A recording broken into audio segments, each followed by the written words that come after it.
go away. You've probably heard about this. Donald Trump stunning every single transgender person in America with what he just did to the military. Paris Swade, Liberty Writers News, gives us the background on this. President Trump announced on Wednesday that the transgender people will no longer be allowed to serve in the U.S. military. The question, why? Well, because of the financial burden that they place on the American taxpayers. As you know, and we've reported here, Obama was paying for them to transition, hormone therapy, surgeries. Yes, the cost of every little concession to accommodate them has gone too far. Donald Trump tweeted out, after consultation with my generals and military experts, please be advised that the United States government will not accept or allow transgender individuals to serve in any capacity in the U.S. military. Our military must be focused on decisive and overwhelming victory and cannot be burdened with the tremendous medical costs and disruption that the transgenders in the military would entail. Thank you. The Secretary of Defense, James Mattis, he called for a 6-month delay of transgender recruitment earlier in the year. The enlistment of new recruits does not affect transgender troops. Pentagon spokeswoman Dana White said that Mattis made the decision on Friday, and according to the Associated Press, he said in the following memo that after consulting with the service chiefs and secretaries, I have determined that it is necessary to defer the start of accessions for 6 months. We will use this additional time to evaluate more carefully the impact of such accessions on readiness and lethality. Of course, Hollywood has already begun freaking out.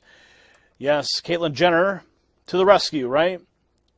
Stating, quote, there are 15,000 patriotic transgender Americans in the U.S. military fighting for all of us. What happened to your promise to fight for them?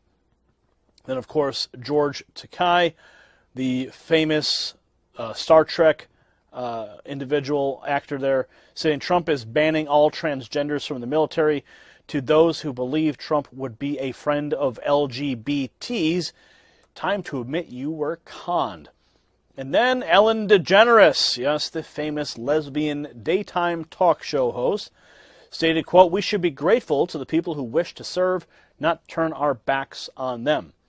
Banning transgender people is hurtful, baseless, and wrong. And then, of course, Samantha Bee stated that after consultation with our staff, here's our current statement regarding POTUS's transgender service tweets.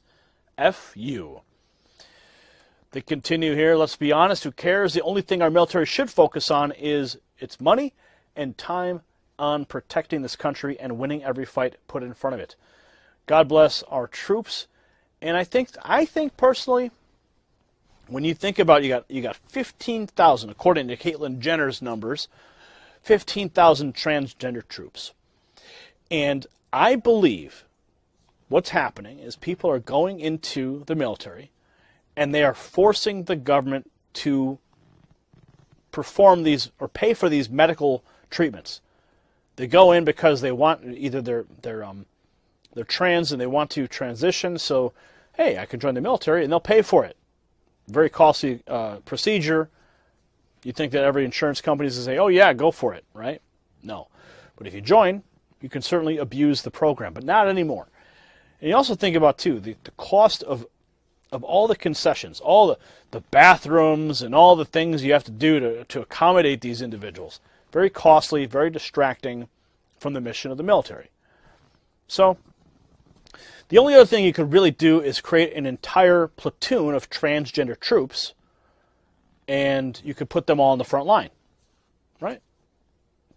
I think if they want to go and fight and die for our country, there's your opportunity. So what are your thoughts? Comment below. Subscribe for updates if you like.